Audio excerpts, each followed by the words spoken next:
Ganjam जिलार कुकुड़ाखंडी block मसियाखाली panchayat कृपासिंधुपुर ग्राम गत किछि दिन धरी लगी रहा उत्कृष्ट जल समस्या। खरा जिते बढ़ुची ग्रामवासी चिंता सेते बढ़ुची।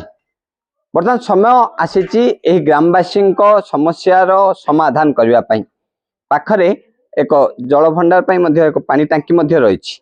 पानी मात्र गच्छित ना गत किछि दिन धरी सप्लाई पानी आसुना। यह नहीं नाना चिंता एवं समस्या मध्य रही ग्रामवासी। देखिए टी भारत ए रिपोर्ट रे।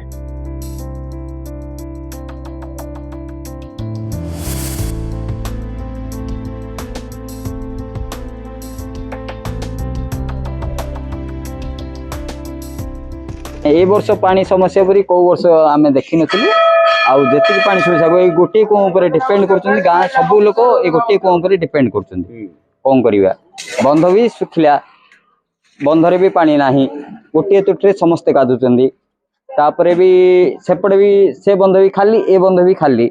बंध पई भी के ध्यान दउ नांदी। बंध भी इमती हेई पड़छि। सप्लाई पानी तो 10 दिन होला बंद अछि। कौन करिवा सेडे कौन खराब अछि किछि ध्यान दउ नांदी। पंचायत ऑफिस किछि ध्यान दउ नांदी। कौन कर परिबो आमे। सरकारनकर वसुधा योजना मध्ये फेल मारछि। 10 दिन होला वर्तमान कृपासिंधुपुर शासन को पानी अभाव, बंधर अभाव, बंधर पानी अभाव, पंख उद्धार हो पारनी, रोड लाइट कोटा लागू ना। समस्ते गाई गोरु टू धरिक मनुष्य जीवजंतु जदि समस्ते हैरान होउछन्ति पानी पाई। पाखरे पानी अच्छी, पानी टांकी अच्छी, सरकार योजना अच्छी, लाइन दिखाई मात्र कम कोटा ना। आज की 10 दिन 12 दिन है गोटे कुओ गोपीनाथ मठर गोटे कुओ गाँ को कृपासिंधुपुर गाँव लोक मान बंचे रखी। गोरु गाई की पानी नहीं दिया। शिव मंदिर कुओ पूरा सुखी जाइए। शिव मंदिर कुओं पानी टोपाटी बाहर यू पानी जाऊँ। शिव मंदिर को पानी व्यवहार हो पानी तो झिका पानी मिलूनी। छोट गोड़ गाड़ी पानी मांगी हम के आसना पानी पानी आमर अभाव है।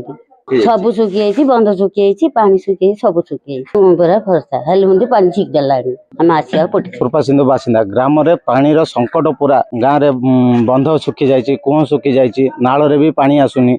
वसुधा पाखरे अच्छी जोड़ाई तार पानी भी सप्लाई होनी। पूरा 10 दिन है पूरा खराब हो पड़ी। आ ग्राम लोक सब हैरान होचंदी। गाँव रे आगुड़ो जहाँ वसुधा लोक ये होते द्वारा सब पानी नहीं उपकृत होते सेटा भी 10 दिन है अचल हो पड़ी। आम एबे पाखर भी जोड़ा कि जानवी प्रकल्प अच्छे से आमको ये भी उपलब्ध ना। सेटा करथिले ग्रामवासी टिके जहाँ पानी पाई पारथांते।